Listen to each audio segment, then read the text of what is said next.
Welcome to the Vision Quest video series, a step-by-step guide to holistic health. Today's program will discuss spiritual and psychic healing. Well, my name is Shelley Lesson Stockwell, and I'm a hypnotherapist, transpersonal hypnotherapist, which means that I'm very interested in all states of consciousness, the subconscious and the conscious and the superconscious, the part of us that knows expanded things like past lives and future lives and is very intuitive, highly creative. So I'm interested in that as a hypnotist, and I'm also a trance channel, which means that I put myself into an altered state and my guides speak through me. This film focuses on the philosophy and origins of psychic healing. We'll explore the 7 main chakras of the body and how they relate to the physical, emotional, and spiritual self. It also includes some rare footage of psychic surgery and a fascinating study of art as it relates to you. The gift of healing rests within everyone. Everyone can receive healing, and everybody can learn to heal others or themselves. Healing is a natural part of our lives, although we may not always be aware of it. Usually, when a part of our bodies are hurt, we touch that area to help stop the pain. This natural instinct also sends a healing energy to that hurt part and allows the body to heal. Mothers touch, hold, kiss, or caress their children whenever they are in pain. When we are joyful, happy, energized, or in a good mood, a touch seems more pleasant to others than when we are in a bad mood. This energy is called our human energy field, or more commonly known as the human aura. We all can perceive this field, although maybe not consciously. For instance, commonly we immediately like or dislike a stranger to whom we are introduced through a sense or feeling. This is called higher sense perception and simply refers to our senses expanded beyond the normal ranges we are used to, sometimes referred to as the sixth sense. Another type of energy, called the life force or universal energy field, is the pure energy that surrounds us all. In spiritual healing, a healer will regulate his or her own energies to allow the universal energy to pass from his or her body to the recipient and allow healing to occur. Spiritual healing, you can't really heal the spirit. The spirit isn't sick. But spiritual healing means using the energies from the spiritual level, which is the next dimension, which is the 4th, 5th, 6th, 7th dimension. It's a matter of the healer or the person, myself, being a channel for that healing.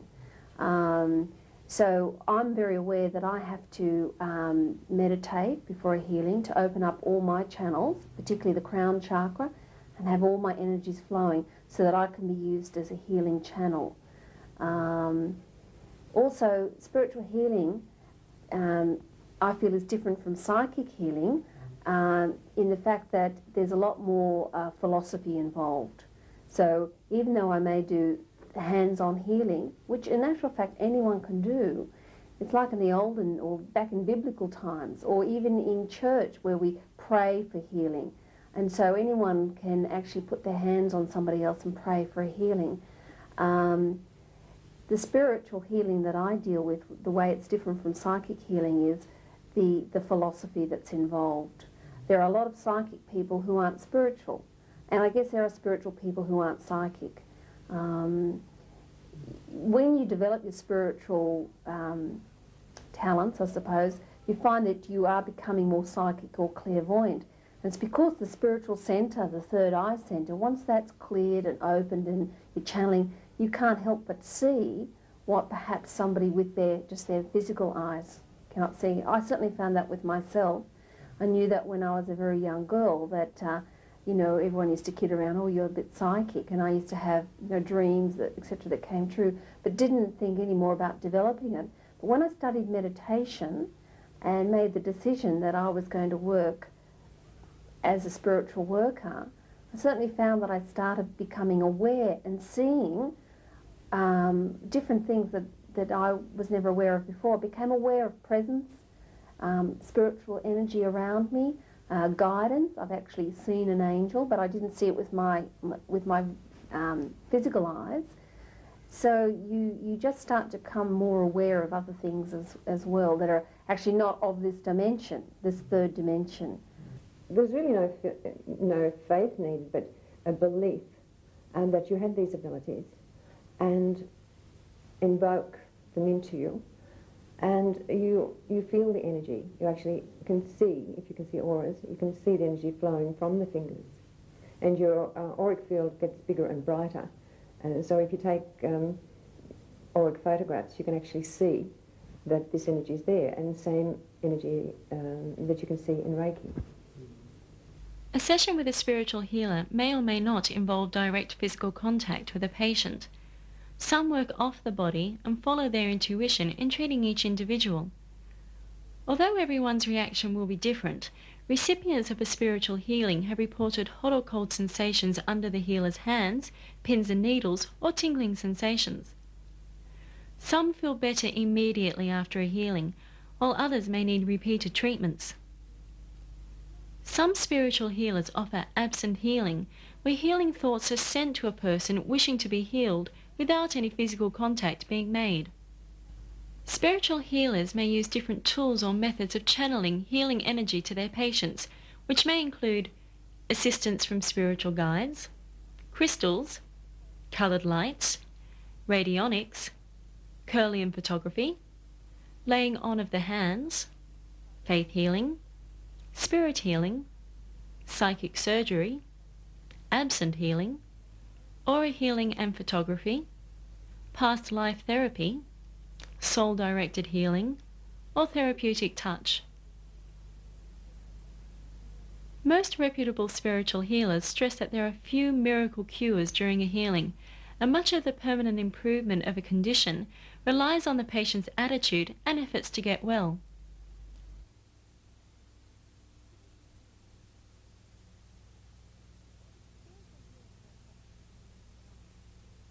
Spiritual healing goes back to the beginning of time. Early cultures, such as ancient Egyptian and Greek, believed that many illnesses were a result of non-physical forces. There were never any suggestions that illness or disease was merely bad luck, a matter of an invading germ or just a part of the human mechanism going wrong. The ancients believed that some sort of disharmony between humanity and God or divine forces were the cause of all bodily sickness. Most Christians would say that the earliest and greatest spiritual healer was Jesus, who is said to have healed the sick, cured the blind, and raised the dead. In pre-Christian times, yogas from the East are believed to have been able to heal themselves and others through creative meditation and prayer. The very first miracle healer officially documented was the Egyptian Imhotep, who was both a magician and physician at the court of King Zoser in about 3000 BC. After his death, Imhotep would, according to legend, heal patients in their dreams. The Greek physician Asclepios was also a wondrous spiritual healer. After his death, a major cult grew honouring him like Imhotep.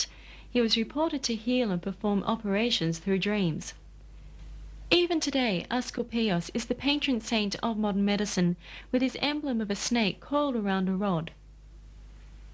During the 1st century AD, Christianity, still in its infancy, considered that all healing was truly a spiritual gift, and that anybody possessing this gift had been blessed by the Holy Spirit. In the 2nd century AD, healing work was only performed by Christian bishops and priests. However, by the 4th century, the whole concept of spiritual healing had virtually died, and healing was no longer considered to be part of the Christian ministry. Spiritual healing, although not having completely disappeared in the Western world, did not resurface in the West until the end of the 19th century, when Henry Olcott and Petra van Blavatsky founded the first modern Theosophical Society. Theosophy, which aimed to reconcile Eastern and Western religions, was ridiculed and reviled by many religious factions. However, the society survived and brought back the idea of the spiritual in the concept of sickness and disease, which today attributes to many holistic forms of medicine. Christian Science, which today is still a powerful movement, particularly in America, also contributed to the reoccurrence of spiritual healing in modern times. Christian scientists believe that spiritual healing is just as available to people nowadays as it was during Christ's ministry. The movement was founded in 1875 by Mary Baker Eddy with the publication of Science and Health, the first modern doctrine that stated that illness and disease were basically all in the mind. In the 20th century, numerous spiritual healers emerged throughout the world. In Africa, America, Britain, the Philippines, and Australia, healers, mostly without medical qualifications, worked in extremely primitive conditions. The most famous 20th century spiritual healer was Harry Edwards. Edwards claimed only a 20% failure rate in curing any disease, including cancer, and believed that huge sums of money were wasted in looking for treatments and cures for many diseases. Edwards believed that it was completely possible for any patient to use his or her own thoughts and emotional processes to heal any illness or disease. The following is a list of the most famous spiritual healers of the 20th century. Bruce McManaway, a major in World War II who began putting his hands over the wounded and found that they would often respond with changes in temperature or report a tingling feeling. George Chapman claims to have channeled many spirits to perform spirit operations on the spirit body. Lay doctors who would use healing rays to conduct spirit operations. Betty Shine, a spiritual healer who claims to sense the aura around a person. She has been consulted by many celebrities such as Michael Crawford. Edgar Cayce claims to have been able to diagnose diseases without the patient being present. Rolling Thunder, an American Indian chief of the Cherokee and Shoshone tribes, who in the 60s and 70s demonstrated a remarkable ability to heal many mental and physical illnesses. Reverend William Brown, who speaks in the voices of his spirit guides and conducts spiritual or psychic surgery. Henry Mandel claimed to have cured many life-threatening diseases for which there was no treatment for. And Josephina Sison claimed to have used psychic surgery to cure the incurable.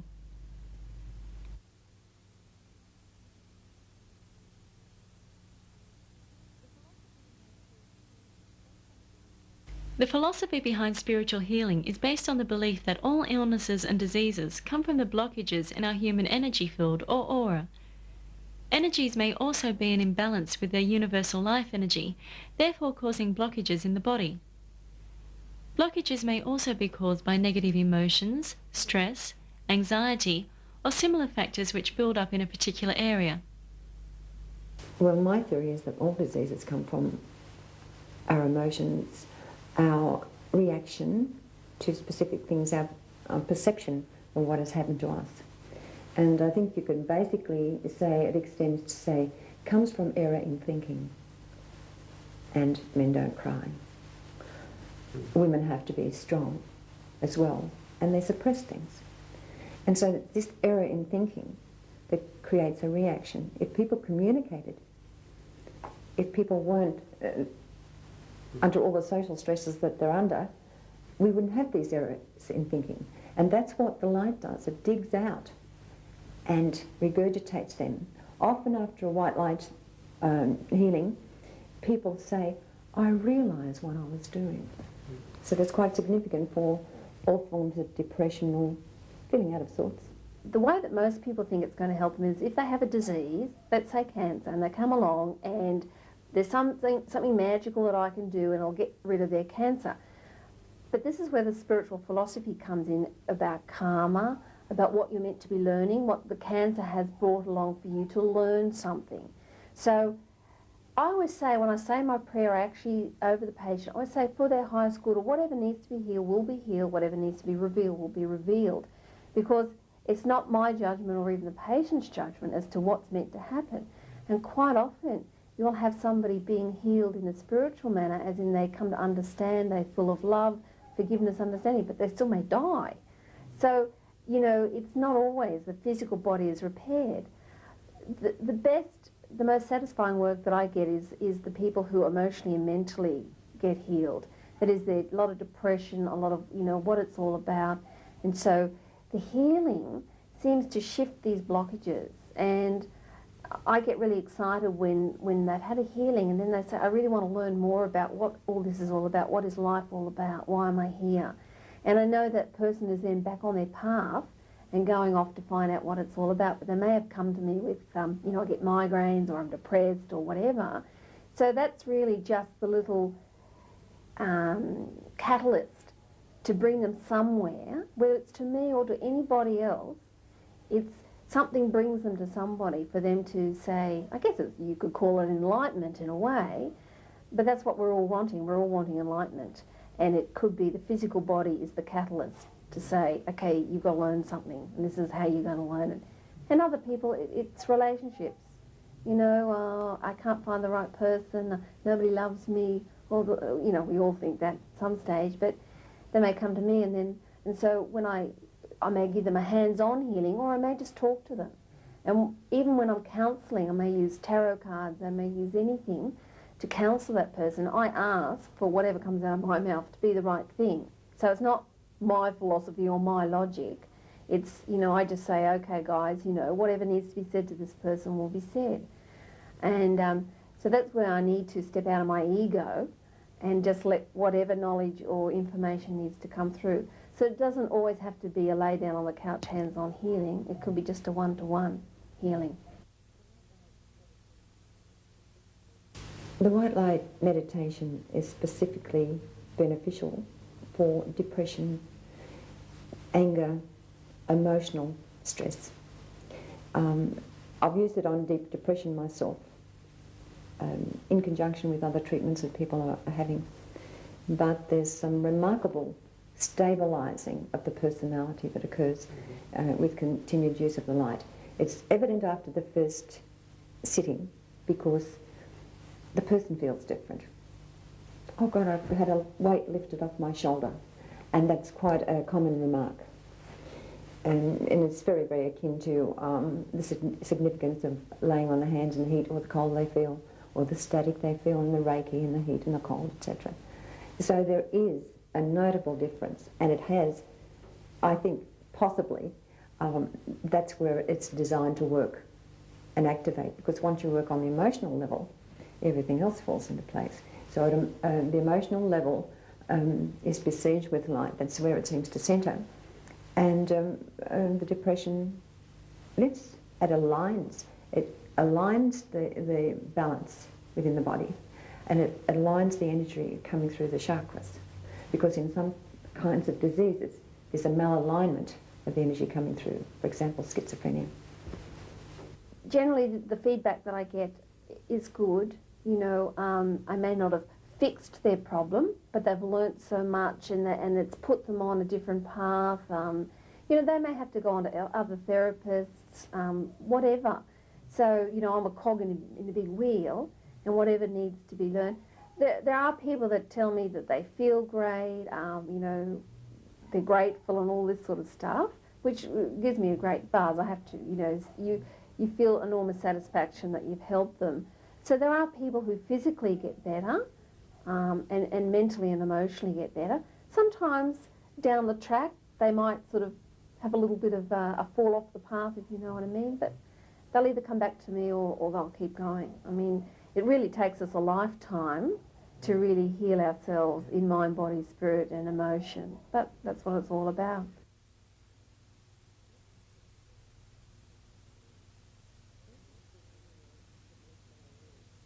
With the spiritual healing technique that I use, I work on the cellular level of the body. I invoke the light into all of the systems of the body, and we have chakra points within the body that I think most people are familiar with anyway, who read New Age, are familiar with New Age techniques. And these chakras are energy vortexes. Now, if one of these chakra areas, for example, the solar plexus that's concerned with emotions, if that area has emotional turmoil, it throws it into a disturbance. It's not activating as it should. So above and below the solar plexus, there's going to be some aftermath. And with the white light energy, when you draw it in, you're actually aligning the chakras, and you're balancing them. And that can be measured scientifically and physically, I mean quite visually, with the pendulum. I guess that's when it goes clockwise. And Yeah. I guess you want to talk about how some of them are anti-clockwise. Yes. Well, crystal healers, a lot of crystal healers use the pendulum for measurements, and it's quite interesting because the pendulum above the crown chakra for women goes in an anti-clockwise direction. For men it goes in a clockwise direction. It's interesting because they're showing you the different polarities, and each chakra point below that will go in the opposite direction. Now, when I'm testing with my hands, I pick these things up with my hands, but I like to see myself and test what I'm seeing and feeling.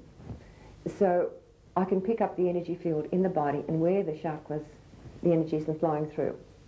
And I can pick it up in all of the, what we call the mind powers of the body, where we have probably autonomic systems, I guess. And when I test it with the pendulum, it confirms for me that I'm doing the right thing. There's no laying on of hands really necessary for some people, and sometimes I don't do that. Following a treatment, I'll use acupressure. I've never studied acupressure, but my guidance is Chinese, and he was a doctor and an alchemist, and I just get him to guide me, and people can feel the vibration. Now all that is doing is giving it an extra little purge so that it activates. It's very similar to acupuncture, but it's not as painful as acupuncture because I don't use much force. But I will hit trigger spots which will be tender for the person being healed.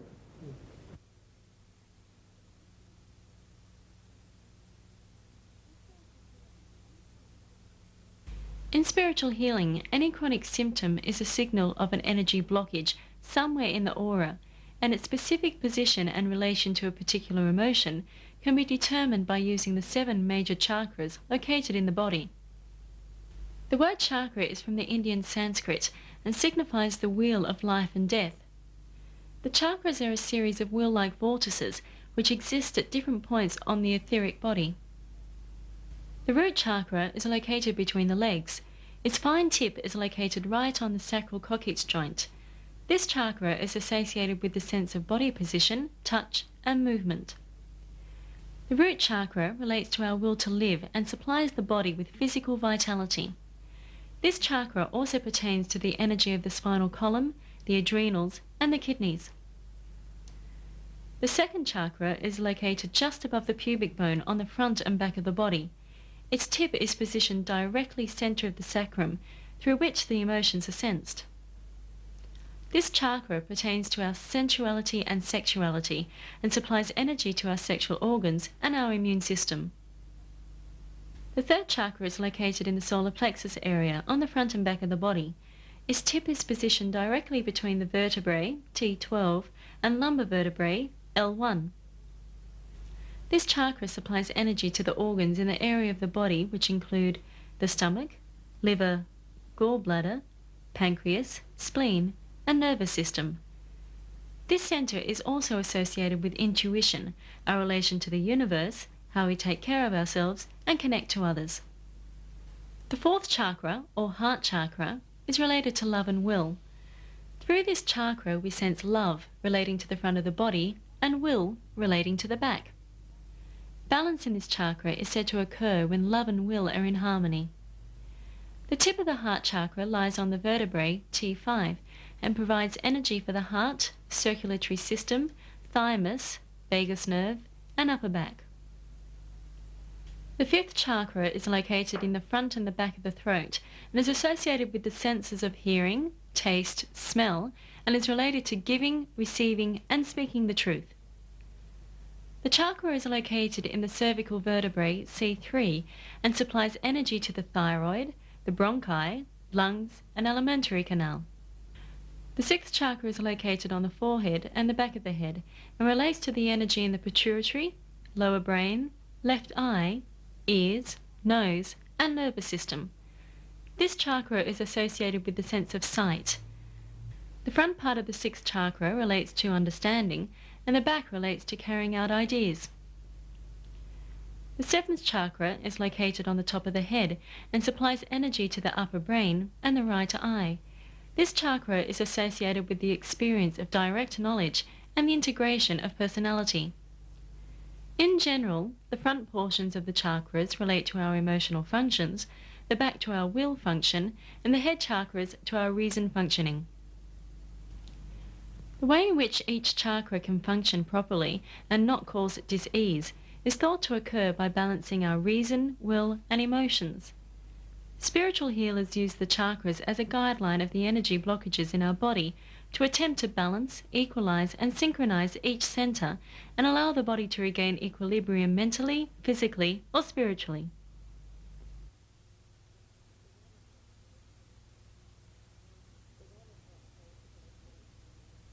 Regardless of what the client tells me, I use my own diagnostic techniques, and I check the auric field, and I get actually inside the body field to feel or sense the pockets of energy and where there's any disturbance. I use, if it's a serious kind of problem that these people are having, I use a pendulum to see where the energy flows are blocked. I may use crystals, but I tell the person what is going on, and I give them a visualization or a sensing or a knowing that the light energy is around their body and entering through the crown. And the light flushes through the body and it's then withdrawn.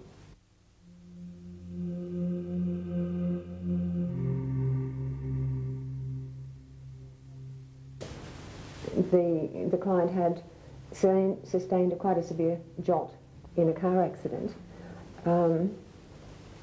I actually knew, because she rang me and told me what had happened. She had a fracture to the shoulder blade.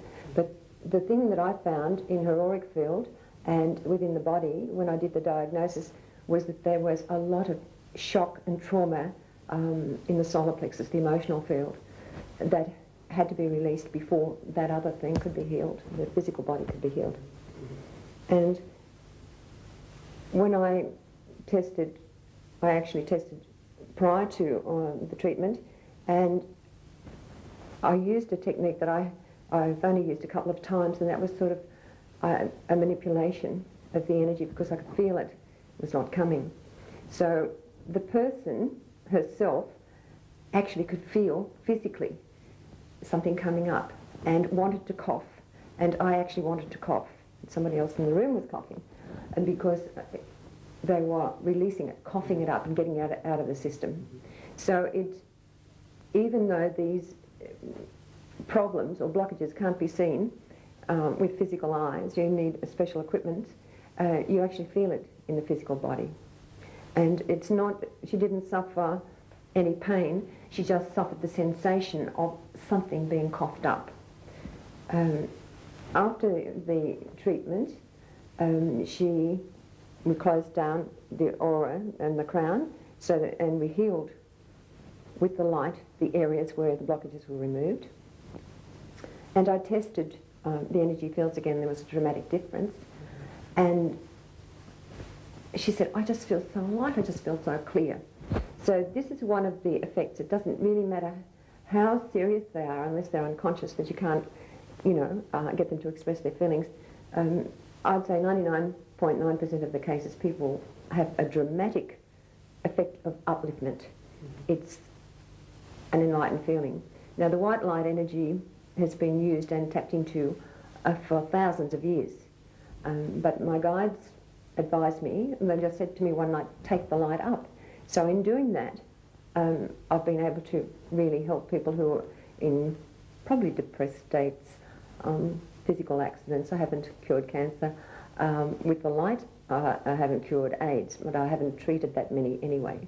But I get a lot of emotional disturbances, and it's quite dramatic, the results.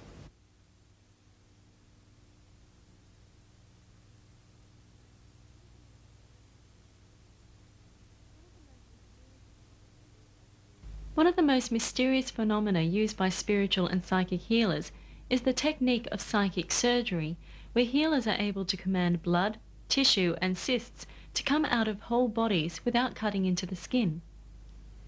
Psychic surgery has been performed for many years and by a number of healers in the Philippines, where today it still remains very popular for chronic and incurable illnesses. Well, psychic surgery, I believe, goes back thousands of years.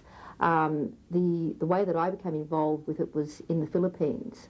Around about in 1975, I went to the Philippines for a 3-week holiday. And whilst I was over there, I had some very powerful psychic experiences where I felt that I was initiated by spirit into the spirit, into the healer's circle, you might say.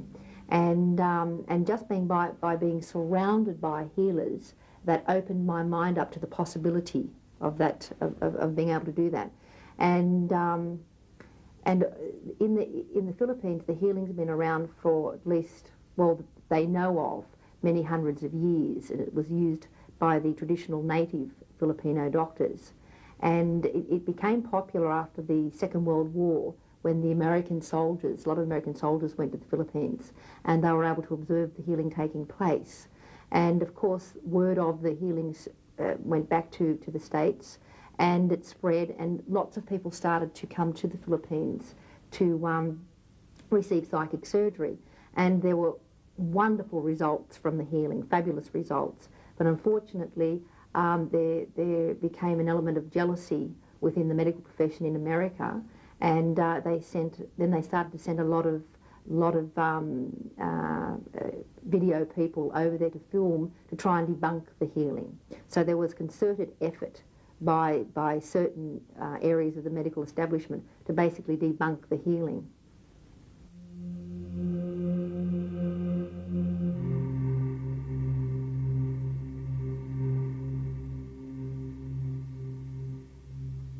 It's not like as if you're physically cutting somebody with a knife. No, it doesn't work like that. Basically, how I work is I draw in energy through my crown chakra. I direct the energy through my body into my patient. And so it's actually the energy that is passing through my hands into the body. So in actual fact, my hands change vibration so that I can merge my hands with your body rather than actually make a cut. There is more of this merging of energies.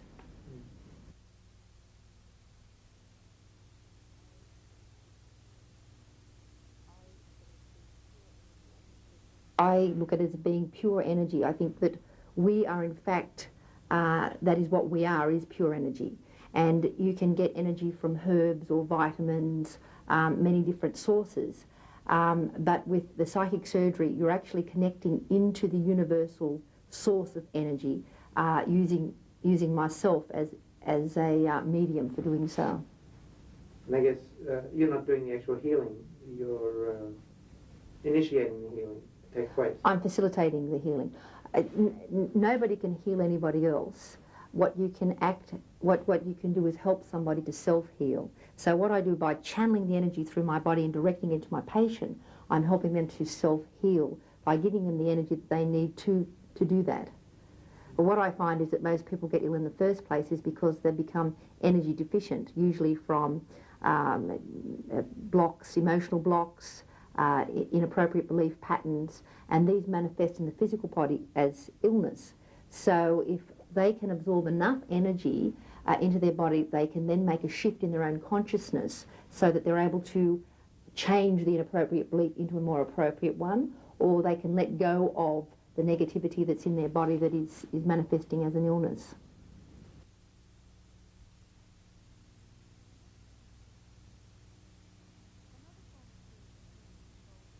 Another form of spiritual healing involves aura drawing.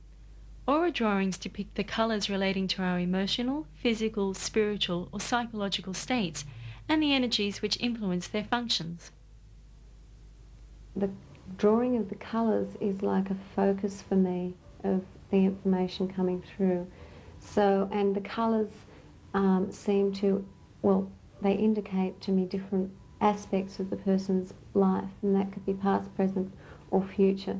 So there's no actual good or bad colours, it's just energy coming through, and it's just seeing where it is around the body and how it's being used at this time by that person. So it may tap in on things like creativity, how they could best express themselves creatively at this time. It may indicate some sort of past trauma that the person went through, which is actually stopping them now from going ahead. It may indicate there's a whole variety of things that can be seen in the aura and perceived in the aura through the colours. So there's past, there's the present well-being, how they're feeling, are they clear on what's happening, are they flowing with their energy. There's also spirit connection. You can sometimes see if someone close to that person has passed over. If they're close to them, do they want to connect with them? Are they trying to communicate with them? Sometimes there's a guide around them that wants to talk to them, is trying to get through to help them to clarify their life in some way. And all aspects, even health, areas of tension can be cited in the body, and then healing can be done on those areas to bring it more into balance, or the person can receive some guidance on who would be good for them to see to get some help at this stage if it's a health problem.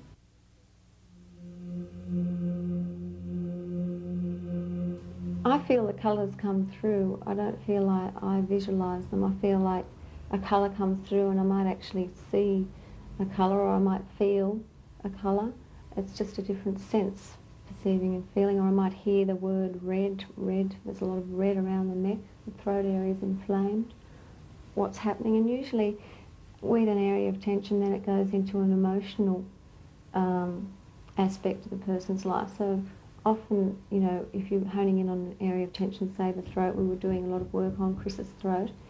There has been a tendency for Chris not to speak her mind. She hasn't felt comfortable and able to really say what she wants to say. And so that can be seen in the aura. And so sometimes just bringing the person in touch with that, it's just a clarification. They might already know it, but having clarified, they get understanding about themselves. And when they understand themselves, they're able to move on.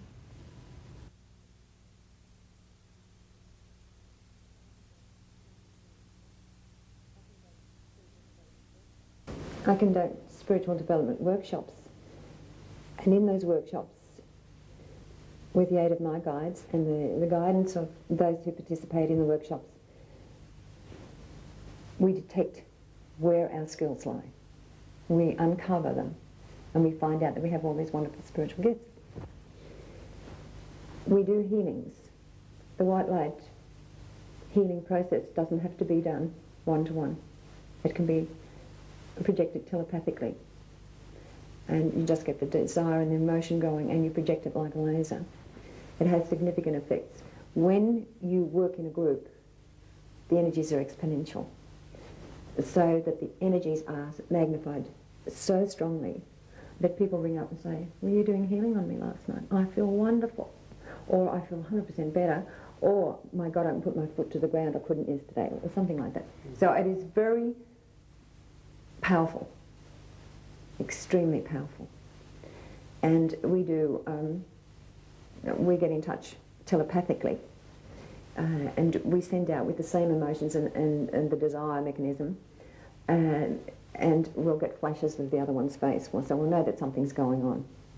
And if somebody has a friend who's in dire need, we'll call a gathering, or we'll do it, connect up by telephone usually, and say, well, at this time we're going to sit down and merge our energies. Because once you make a connection, you induce the light, you're already tapped into a higher frequency. So you're getting more refinement in what's going on in the physical and the intuitive fields. And you're actually exciting the atoms and the molecules with the light. So you're actually going into that huge source. The white light source has untapped potential. We can't even guess at what we can do, really, with that energy, if we can just tap into the frequencies that are compatible with ours.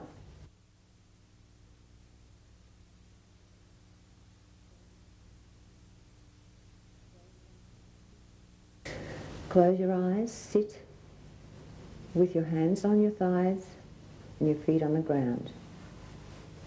You can lie down if you can't sit up. Visualize. Think about, see or know that there's a point of light in the center of the universe. And this light you can see, and it is so bright. The naked eye could not look at this light. As you're watching this light, beams of it are shooting off, and one of these beams is coming right towards you. It will hit you on the crown of the head and spread around your body.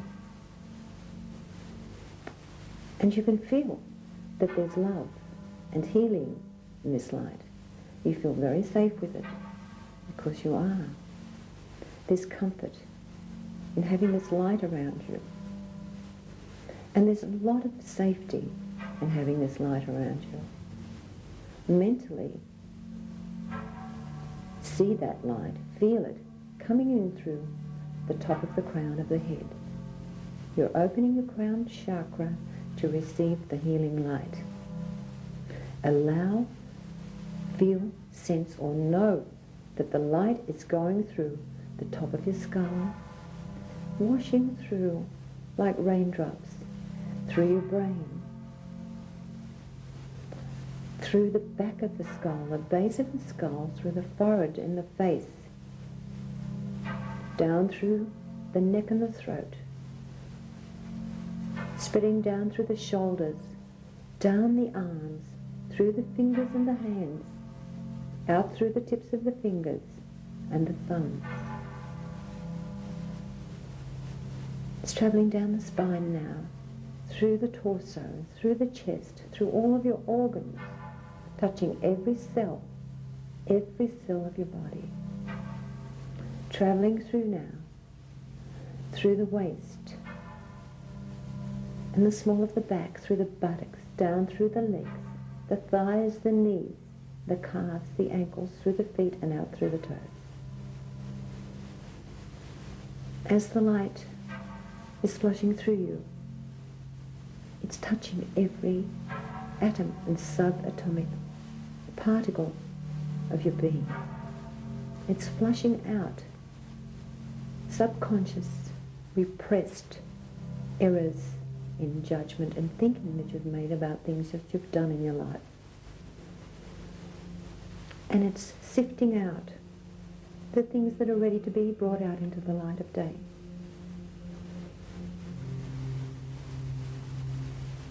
Now, slowly begin drawing that light back from the tips of the fingers, through the thumbs, through the hands. Draw it back. See it coming back like you're rolling up your sleeves. Pull it back through your forearms, through your upper arms, through your shoulders, and leave it at the neck. Start now at the tips of the toes. Pull that light back, just like you're putting on white leggings. Pull that light back. Pull it through the feet. Pull it through the ankles, up through the calves, through the knees, through the thighs. Draw it up through the pelvic area and the buttocks, through the torso as it's coming up, through the waist. You can feel it. You can feel it coming up. You can feel that something's coming with the light. Be quite assured that you are very safe. If you're having difficulty at this point in drawing that light back, or if you feel discomfort or uneasy, flush the light down again and start back up from the feet and draw it up very, very slowly, knowing that you're safe, that you're just loosening things that need to be released.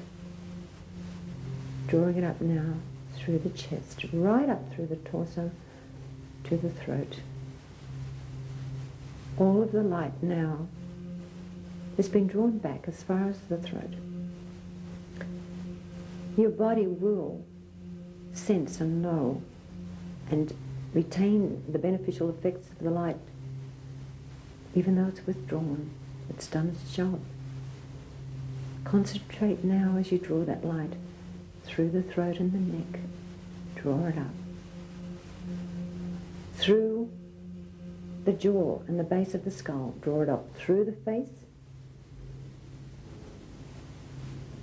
through the forehead, through the brain, through the top of the skull, and allow it to go out to the source, right back to that point of light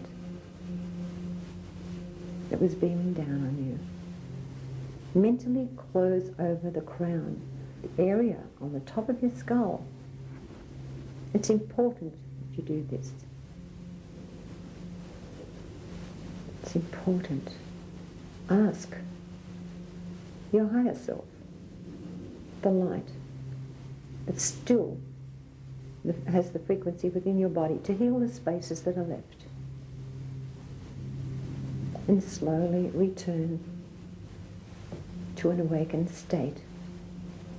You will be very aware, if you continue this practice, you will be very aware of the benefits that it can bring to you. Aligning and balancing, uplifting and lightening you up.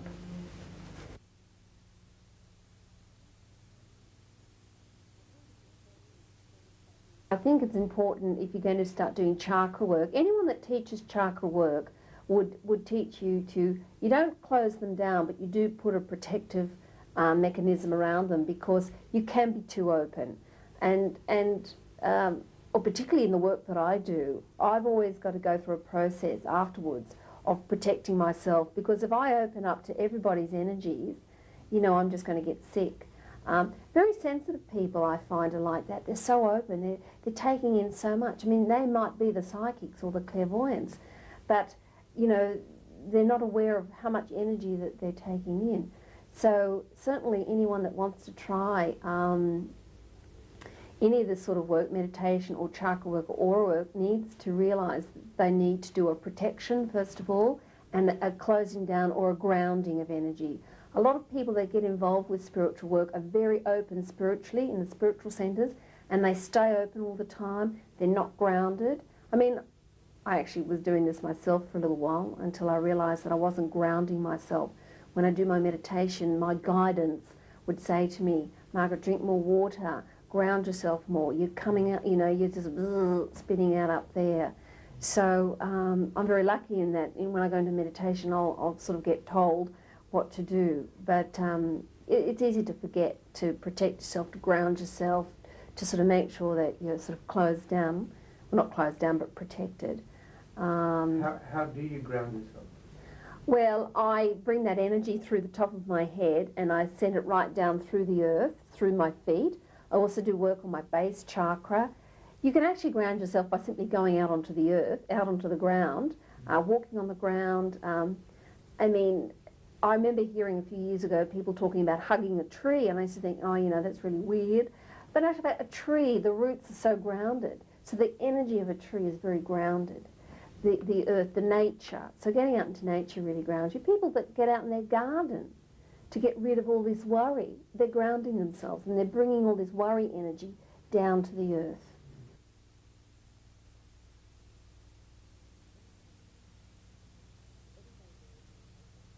Everybody believes in something, whether they admit it or not, even if they may just believe in themselves or their mother. And they don't have to see. They don't have to be creatively visual. There is a sense that they have that will pick it up. And by explaining that you're using a creative visualization or a sensing or a knowing that something's going on, that it will relax them, and you're going to give them step-by-step instructions, they're quite happy with that. I have icons in my home, I have crystals in my home, I have Buddhas in my home, and so whoever comes in doesn't feel threatened. And I have those because I've picked them up and wanted them in my home. But it has proved quite good, because people have said, oh, I looked around and I thought, oh, there's a picture of Jesus, that's okay. Mm-hmm. So they feel comfortable. And they've got to trust what you're doing, even though they might be thinking, oh, this is a load of hogwash. They've got to sort of say, well, I'll go along with it. And even if they resist, it's quite interesting. You can actually see the light energy working. Well, spiritualists can see it anyway, but there are some visible techniques that people trying it at home can do, and that is to watch the rapid eye movements. Once the light goes in through the crown, that's it. They start to REM straight away. I mean, there may be people that find it hard to believe, everybody's entitled to have their own belief about the psychic surgery. But the thing is, for a lot of people, it has worked. And I think that something that has worked and has proved to be successful for people that have tried every other modality of healing. It may not just be, I'm not just talking about normal Western medicine, but they may have tried chiropractic work, acupuncture, they may have tried all kinds of different alternate therapies, and nothing has seemed to work. So they seek out a spiritual healer or a psychic surgeon, and that the healing is successful. So in my mind, to take something away from people like that is a crime. I mean, I don't think people should be allowed to, just because they don't believe in it, say that nobody else can believe in it either. I think if it is helping people and it's not hurting anybody, then why take it away? You know, because you don't believe in it.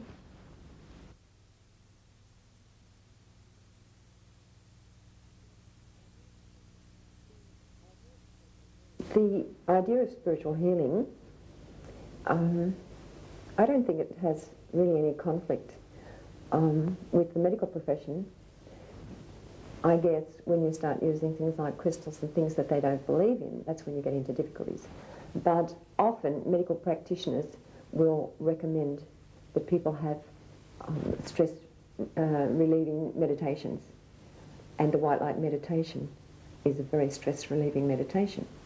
So they actually prescribe at times to their patients to go and have these other types of therapy. There are some medical professionals I know who are very into this, but generally speaking, this sort of thing isn't accepted by the community. They'll say, oh, haha. Well, traditional medicine is very mechanical, and they don't look for any reason behind it. Oh, you know, the reasons might have been you got a bug, or it's genetic. See, I believe genetic is karmic. There's a very strong family karma, and you know, all they want to do is give you something to either mask the illness or, you know, whatever.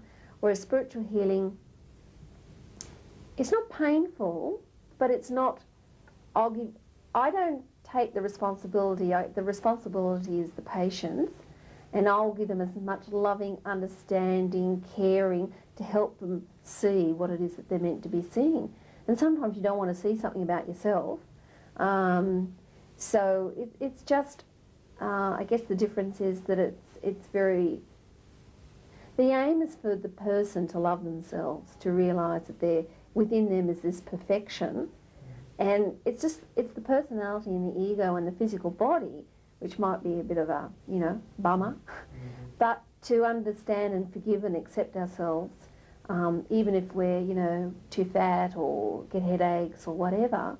Maybe we're not nurturing and loving ourselves. Perhaps we're, you know, we get stuck into chocolate, and that's giving us headaches.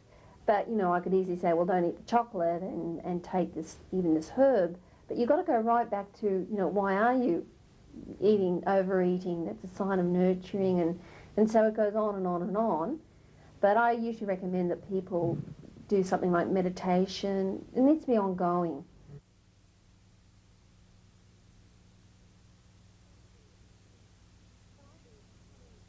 Well, I think it's becoming more and more accepted. It's become more widely known.